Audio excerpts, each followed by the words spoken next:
My name is Emily, age 44, and I'm employed as a TV broadcaster.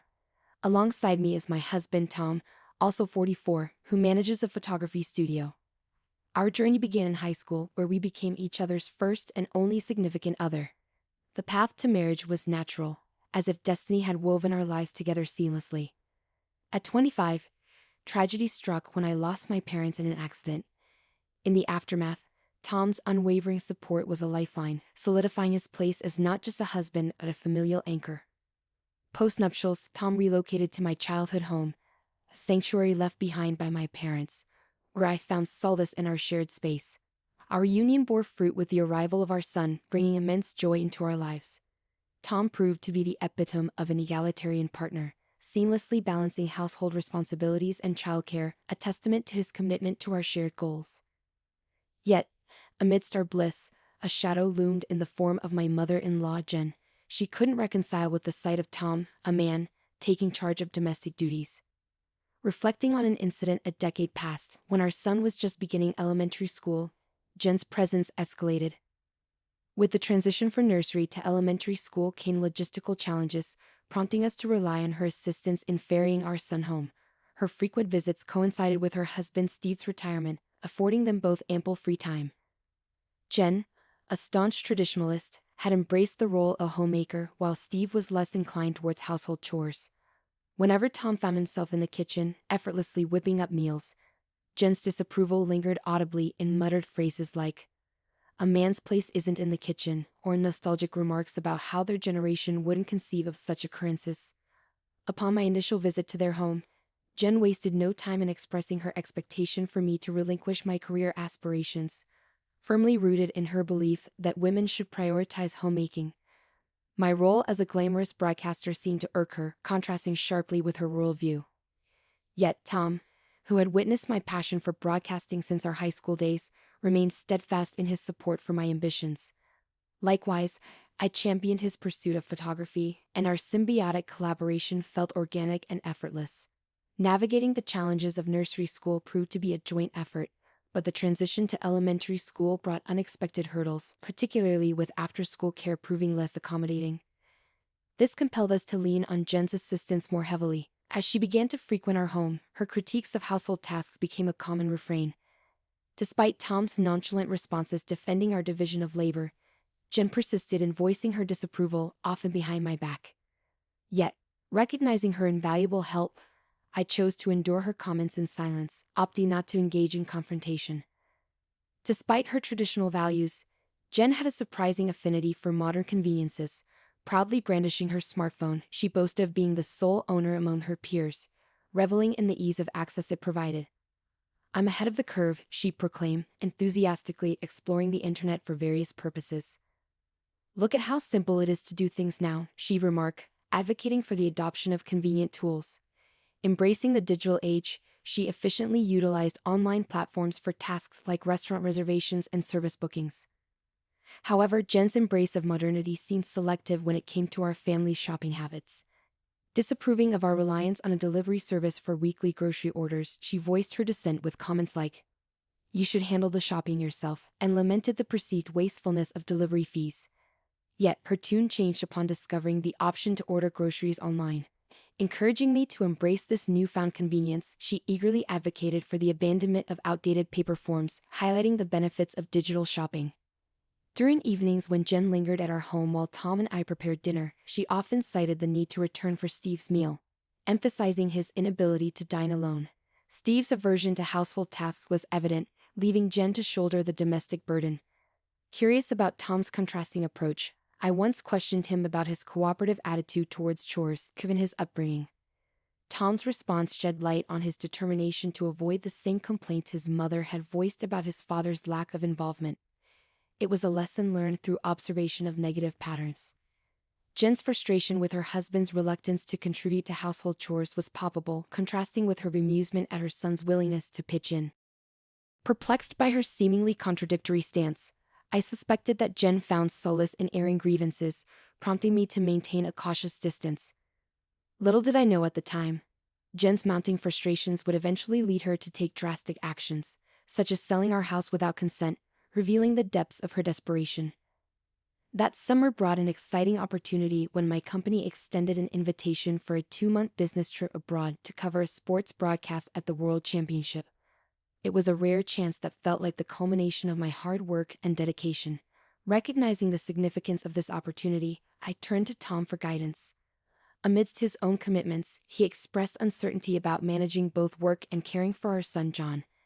It was then that Jen, who had been quietly listening, stepped in with an offer to assist. Despite lingering reservations from past encounters, the absence of alternative options left me with little choice but to entrust John's care to Jen. While considering the option of having Tom and John stay with Tom's parents, we realized the logistical challenges of commuting to school from their location. Ultimately, we settled on the arrangement of Jen staying at our home during weekdays to provide care for John.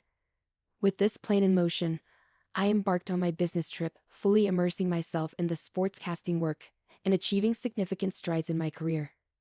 Exhausted and relieved to be back in the U.S., I trudged towards my home on a weekday afternoon, burdened by the weight of my suitcase. As I approached the entrance, I was met by Jen, who seemed oddly eager. Prepared to express my gratitude for her assistance during my absence, I was blindsided by her unexpected declaration. "This house sold for $300,000, so I'm taking the full amount." Stunned, I struggled to process her words. "Our house?" I questioned incredulously, hoping for some clarification. With a gleam in her eyes, Jen affirmed, "Yes, this house. Well, actually, we don't technically own it."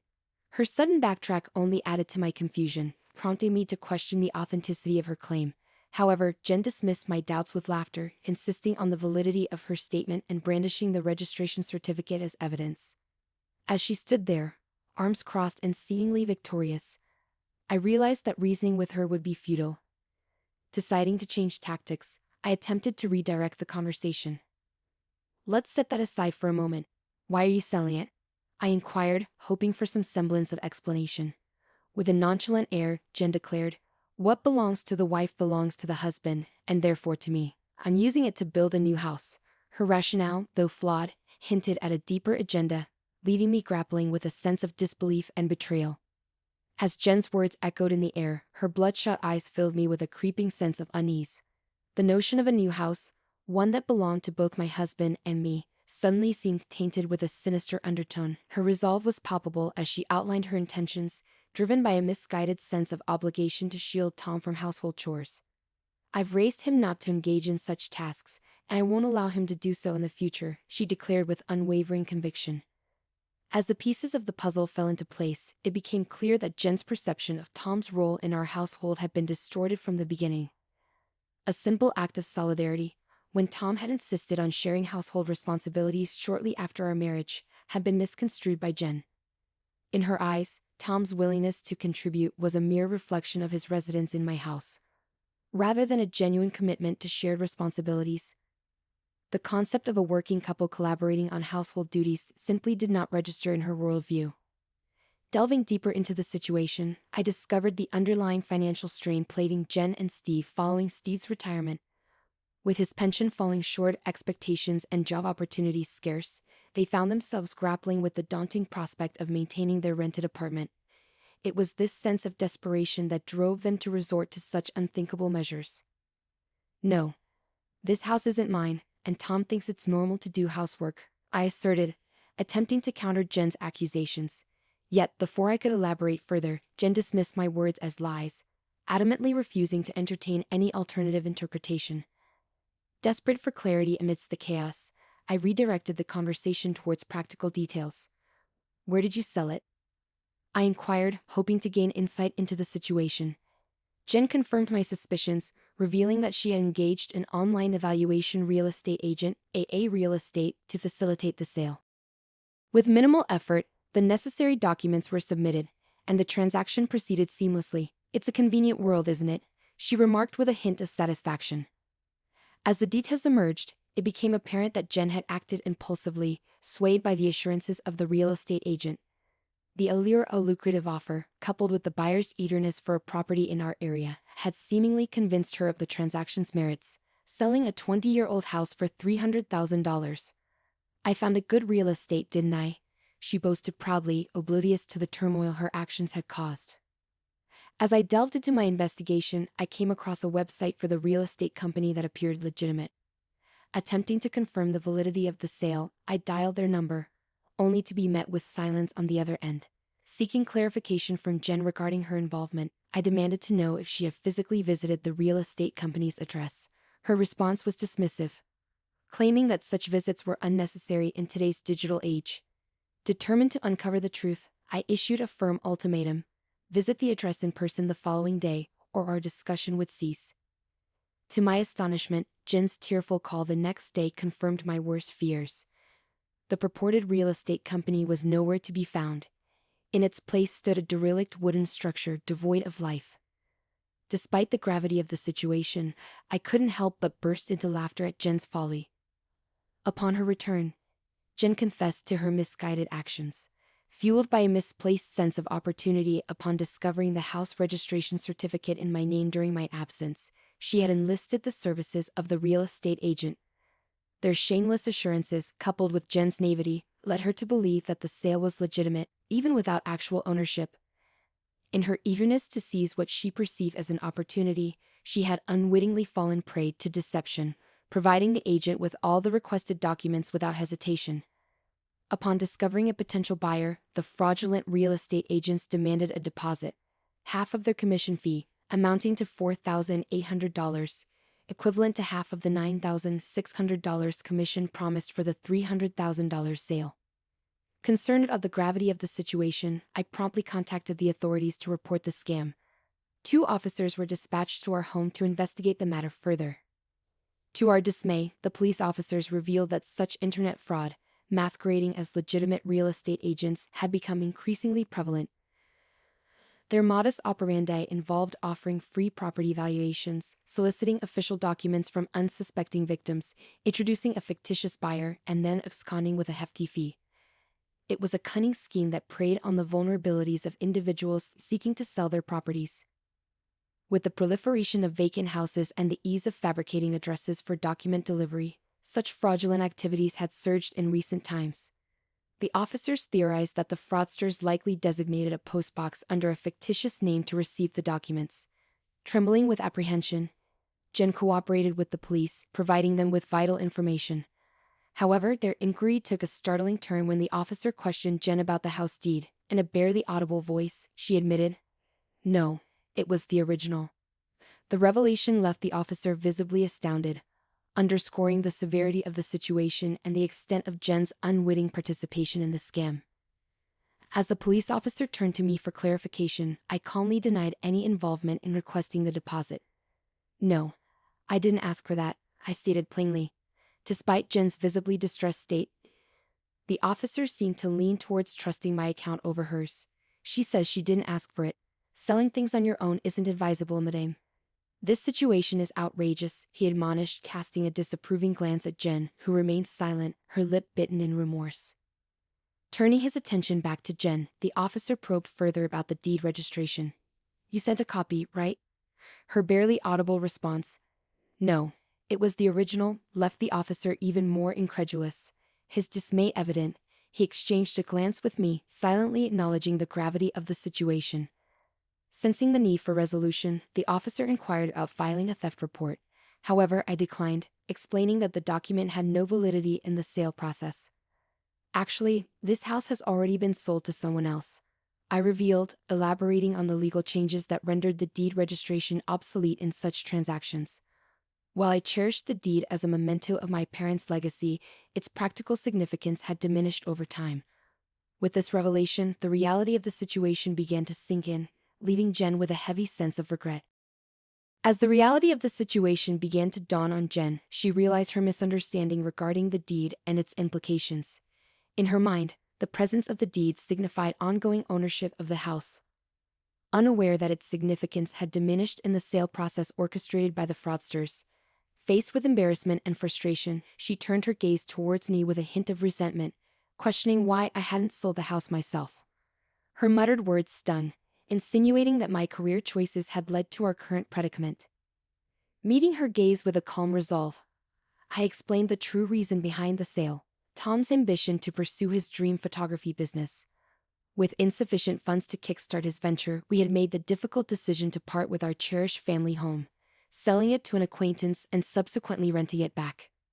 As I recounted the series of events, Jen's demeanor shifted, her shoulders slumping in defeat. Her tearful outburst laid bare the deeper frustrations plaguing her own life, revealing the stark contrast between her own marital struggles and our united front. As she lamented her husband's perceived shortcomings, her grievances poured forth unabated, leaving the police officer at a loss for words as he struggled to navigate the emotional turmoil unfolding before him. Despite filing a fraud report, the perpetrators remained elusive, evading capture for over a decade, leaving little hope for the recovery of the lost funds. In the wake of the ordeal, Steve's trust in Jen waned, prompting him to assume full control over their finances. Stripped of any financial autonomy, Jen found herself relegated to seeking Steve's approval for even the most basic expenses, a restriction she found suffocating and frustrating. As she grappled with the consequences of her actions, Jen turned to Tom for solace, only to be met with a reminder of her own culpability. Bereft of disposable income, she sought employment through senior job listings, eventually finding fulfillment in teaching the elderly how to navigate modern technology. Despite her own struggles, Jen's empathetic approach endeared her to her students, earning her respect for her ability to relate to their challenges and patiently guide them through the intricacies of smartphone usage. Though her circumstances had shifted dramatically, Jen found solace in her newfound role, finding purpose in helping others navigate the digital age.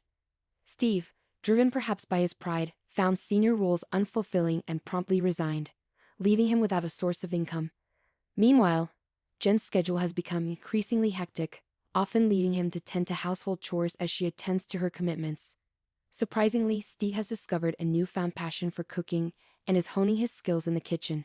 The dynamics in Tom's parents' household have shifted dramatically, yet both individuals seem to have found a sense of satisfaction in their new roles. In my own journey, following a successful overseas business trip, I've ascended the career ladder and now serve as the anchor for the evening news. Tom's photography studio is thriving, and together, we've accumulated enough savings to contemplate repurchasing and renovating the family home. We remain grateful to our acquaintance who allowed us to retain ownership of the house despite the distressing ordeal we endured. Ultimately, the situation proved beneficial for Tom's parents.